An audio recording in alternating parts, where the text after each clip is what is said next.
ఏవండోయ్ వర్షాకాలం వచ్చిందంటే అనుమతి లేకుండా కొంతమంది అతిథులు బాడీలోకి ప్రవేశిస్తూ ఉంటారు. అదేనండి ఇన్విటేషన్ లేకుండా వచ్చేస్తాయి కదా! రొంప, దగ్గు, జ్వరం అలాంటివి అన్నమాట. ఇంకేముంది నోస్ నయాగార వాటర్ ఫాల్స్లా కారుతూనే ఉంటుంది. అలాంటప్పుడే వేడివేడిగా స్వీట్ కార్న్ సూప్ చేసుకుని తాగితే భలే ఉంటుందండి. వేడిగా సూప్ అయితే తయారు చేసేద్దాం రండి. స్టవ్ మీద కళాయి పెట్టి ఒక స్పూన్ నెయ్యి వేసుకు సన్నగా తరిగిన వెల్లుల్లి రెమ్మలు అయితే వేయించానండి. అందులోనే సన్నగా తరిగి పెట్టిన క్యారెట్ కూడా వేసానండి. వేసి ఇలా ఈ విధంగా అయితే వేయించుకున్నానండి. ఇలా వేగిన తర్వాత 1 లీటర్ వాటర్ అయితే వేసానండి. ఇలా వాటర్ వేసుకుని అది కొంచెం మరిగిన తర్వాత స్వీట్ కార్న్ అయితే వేసేసానండి.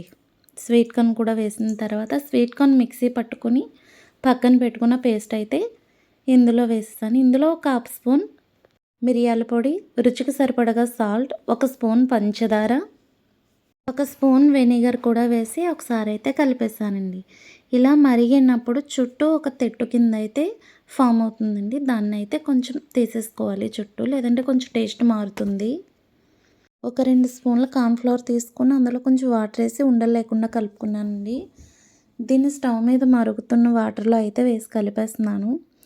వాటర్ వేసిన తర్వాత ఒక 2-3 నిమిషాలు మరిగితే సరిపోతుందండి. వేడివేడి స్వీట్ కార్న్ సూప్ అయితే రెడీ అయిపోయిందండి. ఇందులో స్ప్రింగ్ ఆనియన్స్, కొత్తిమీర కూడా వేసుకుంటే టేస్ట్ అయితే మాత్రం చాలా బాగుంటుందండి.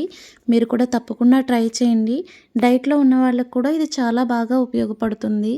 నా వీడియో కనుక మీకు నచ్చినట్టయితే లైక్ చేయండి, షేర్ చేయండి, సబ్స్క్రైబ్ చేయండి.